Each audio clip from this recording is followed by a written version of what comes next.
외신 속에 숨겨진 한국 기업 이야기 나눠보도록 하겠습니다. 타케오의 조우진 대표와 함께 해보도록 하겠습니다. 안녕하십니까, 대표님? 예, 안녕하세요. 네, 오늘 첫 번째 기사는 어디서 가지고 오셨습니까? 예, 저희가 종종 소개해드렸던 이제 중화권 매체인 화이가 견문이 그 골드만삭스가 최근에 있었던 삼성전자 하이닉스의 하락에 대해서 분석하는 리포트를 냈는데 그 리포트를 갖다 화이가 견문이 이제 가져와서 썼습니다. 그래서 이 부분이 또 우리나라 주식과 뭐 투자자들이 많은 관심을 갖고 있을 것이기 때문에 다뤄보도록 하겠습니다. 네, 알겠습니다. 화이가 견문에 나온 요 투자 의견을 함께 가지고 왔는데요. 이 여러 가지 좀 최근에 반도체 뭐 조정에 대한 이야기가 나오고 있는 상황인데 여기는 어떠한 이야기가 실렸습니까? 예. 그러니까 만약에 반도체가 하락을 했는데 그 중에 이유 중에 하나가 이제 우리나라가 이제 반도체를 갖다 증설을 대폭 하다 보니까 증설에 대한 우려로 이제 반도체 주가 하락했다라는 것을 골드만삭스가 썼다는 것입니다. 우리나라가 언제 증설했느냐? 바로 이제 지난주에 이제 호남 반도체, 광주 반도체 800조 원에 대한 투자를 갖다가 전격적으로 이제 청와대에서 발표를 하면서 그 저희가 그 이슈를 몇 번 다뤄드리긴 했지만 다뤄드리면서 제가 느끼는 건 무엇이냐면 우리가 보는 어떤 그 이슈랑 외신이 보는 이슈가 다르다는 것을 알 수 있었습니다. 그러니까 청와대에서 발표를 했으니까 당장 그것이 뭐 현실화될 것처럼 그 많은 외신에서 다루고 실제로 이제 월요일 날 그 이슈가 나오니까 그날 밤에 있었던 뉴욕 증시에서는 이제 반도체 장비주들이 엄청나게 올랐었습니다. 그러니까 이게 이렇게까지 금방 될 일이 아닌데도 불구하고 장비들이 이렇게 올랐다는 것을 외신들은 그렇게 받아들였던 것이고 하지만 저는 누차로 말씀드렸지만 그것이 현실화되기에는 너무나도 많이 난관이 있다라고 말씀을 드렸습니다. 골드만삭스도 그 부분을 다루면서 증설을 한다고 하지만 증설이 당장 이루어진다고 보는 것은 좀 다름못된 시각이다라고 골드만삭스가 다뤘습니다. 그 이유 중 하나가 무엇이냐면은 실제로 증설을 하려고 하다 보면 우리나라가 사실은 제가 봤을 때 증설이 이제 이루어지기 어렵다고 보는 이유 여러 가지 이유 중 하나 뭐 전력 문제도 있고 다른 문제도 있지만은 근데 이제 골드만삭스 다른 입장에서 증설이 바로 이루어지기 어렵다고 보는 이유는 무엇이냐면 전체적으로 이제 반도체 팹을 하나 30조 정도 투자를 한다면은 그 30조 투자에는 여러 가지 투자가 이제 충당이 되는데 그 중에 어떤 것이냐면 고가의 반도체 장비가 들어가야 됩니다. 그럼 고가의 반도체 장비가 삼성전자 하이닉스가 우리가 광주에다 800조를 지을 거야 하면은 세계 유수의 시장에서 기다렸던 듯이 갑자기 필요한 어떤 수요를 갖다 공급할 수 있는 게 아니거든요. 대표적으로 ASML 같은 경우 이제 엄청나게 비싼 한 대다 뭐 2천억이 되는 호가의 엄청난 장비이지만 ASM 입장에서는 한 대를 팔 때마다 2천억이 생기니까 한국에서 갑자기 이제 800조 반도체가 생긴데 이러면 ASML이 야근을 해서라도 그 해당 장비를 공급해 주자 이럴 수가 없습니다. ASML 여러 가지 그 이유상 이런 것을 갖다가 이제 골드만삭스 봤을 때 800조 반도체를 증설한다고 해서 그게 당장 될 일은 아니다라는 것이 이제 골드만삭스의 분석이고 그래서 결국 귀결하는 것이 무엇입니까? 지난 하락은 잘못됐다라는 것이 골드만삭스의 분석입니다. 알겠습니다. 골드만삭스의 투자 의견을 가지고 오셨습니다. 그렇다면은 골드만삭스는 앞으로 메모리 시장이 그래도 탄탄하다 이렇게 보는 걸까요? 예, 그렇죠. 그래서 근본적으로 이번 하락은 골드만삭스는 기술적 조정이라고 봅니다. 기술 조정이기 때문에 그러면 기술적 조정인 것은 기업의 펀더멘탈 무관하다. 너무 많이 올랐기 때문에 수급의 입장에서 오른 종목을 갖고 있던 수익이 엄청나게 났던 기관 투자자들 입장에서는 이때 팔아야겠다. 이런 기술적 조정이라는 것이죠. 그러니까 펀더멘탈과 무관하다. 펀더멘탈과 무관하다는 건 무슨 뜻이냐? 결국 지금까지 반도체를 다 쭉 주가를 견인했던 두 가지 요소. 근본적으로 보면 AI 혁명 때문이지만 AI 혁명이 일으켰던 메모리의 초과 수요. 이 부분은 사실 해소되지 않은 상황이다. 그래서 기술적 조정 때문에 삼성전자, SK하이닉스가 떨어졌기 때문에 결국 기술적 조정 때문에 떨어졌다면 이것이 시간이 지난다면 해소된다는 것은 결국 두 종목이 다시 올라가고 그 골드만삭스는 근본적으로 이 두 종목이 차지하는 한국 코스피의 비중이 높다 보니까 뭐 많은 분들이 뉴스를 들으셨기도 했었겠지만 골드만삭스면 코스피가 12,000 갈 것이다라고 얘기를 했어요. 그래서 어떤 분들은 어떻게 우리가 5천 돌파한 지가 얼마 안 됐는데 12,000 가느냐? 결국 삼성전자, SK하이닉스의 주가를 갖다가 반영해 보면은 12,000에 간다는 것이고 이번에 하락이 깊기도 하고 마음이 아프기도 하지만 근본적으로 이제 기술적 조정에 불과하기 때문에 그렇다면 12,000 간다는 골드만삭스의 어떤 목표를 갖다 바꾸지 않겠다는 것이 이번에 화이가 견문에도 나와 있습니다. 네, 알겠습니다. 그렇다면은 보니까는 일단은 뭐 골드만삭스는 이게 기술적인 조정이다 이렇게 보는 것 같은데 키워드 바로 열어보도록 하겠습니다. 키워드는 코스피 12,000선 여전한 목표치라는 질문입니다. 그렇다면 골드만삭스는 이게 결국 한국 시장이랑 연결을 해보면은 삼성전자, SK하이닉스가 가야지 결국 지수가 갈 수 있지 않습니까?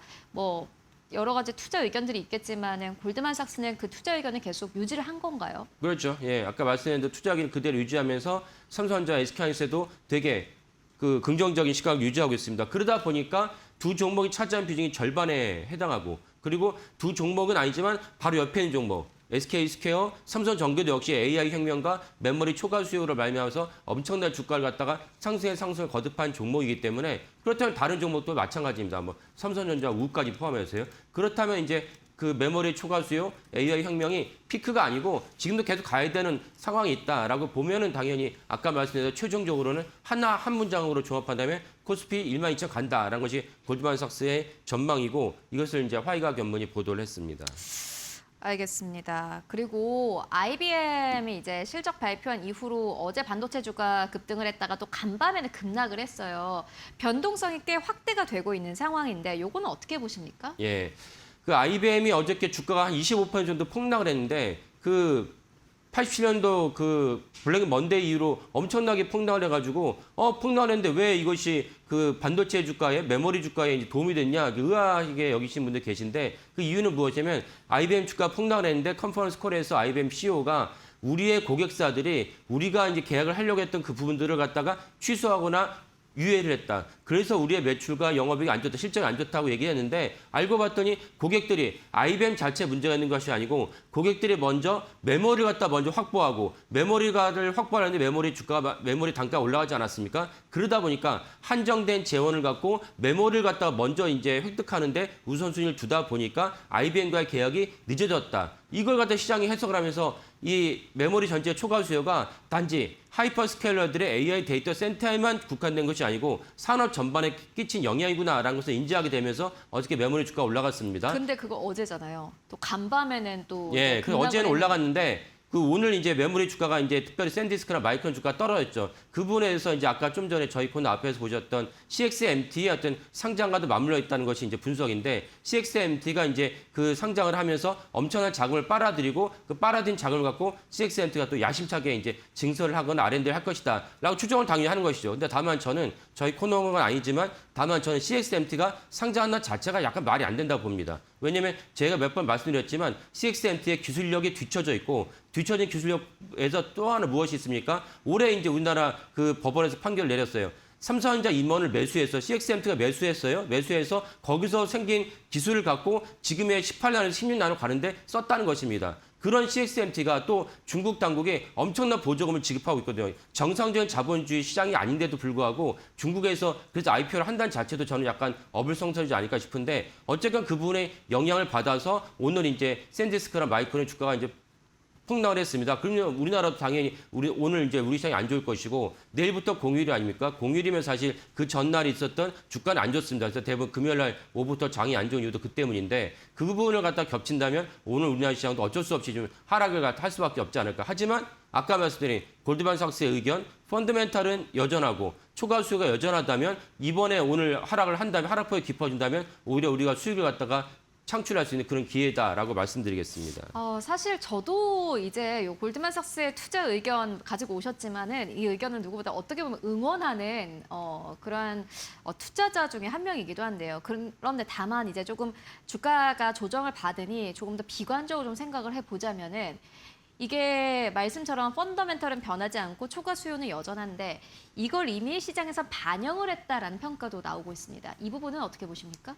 예, 골드만삭스는 이 부분에 대해서 어떻게 설명했냐면 원래 분기별로 보면은 4분기가 원래 실적이 좋고 주가 올라가는 분기고 3분기는 좀 실적이 안 좋은 분기인데 왜 그러냐? 4분기 때는 펀드 매니저들이 사실은 이제 북클로징을 하면서 자기가 이제 정산을 해야 되거든요. 그래서 이제 그 정확하게 수익률을 갖다 마무리를 하면서 자기 인센티브를 받아가 되니까 그러다 보니까 4분기에는 좀 주가를 갖다 부양하는 어떤 측면이 있습니다. 그럼 상대적으로 모든 분기를 갖다가 주가 올라갈 수 없지 않습니까? 4분기가 그렇게 전통적으로 주가가 올라간다면 3분기는 상대적으로 주가가 좀 떨어지는 분기입니다. 그런 점에서 골드만삭스는 이번에 2분기에 이제 삼성전자, SK하이닉스가 주가 폭이 깊었다는 것은 3분기에 원래 쉬어가거나 좀 떨어져야 될 것을 일부 이상 반영했다, 선반영했다라는 것도 골드만삭스의 의견이기 때문에 이런 점에서 봤을 때는 그다음에 ASM이라든지 그리고 이제 그 알파벳이라는 빅테크들의 연달아 이제 그 주가 이제 그 가이던스를 갖다 발표를 하고 그리고 제일 중요한 건 29일 날 이제 삼성전자도 아마 그 시기에 이제 컨퍼런스 콜을 하고 SK하이닉스가 그때 이제 잠정 실적 발표할 때인데 그때 이제 우리가 예상했던 대로 잘 가고 있구나라는 것이 확인이 되면 또 한 번 주가가 이제 올라가지 않을까 싶습니다.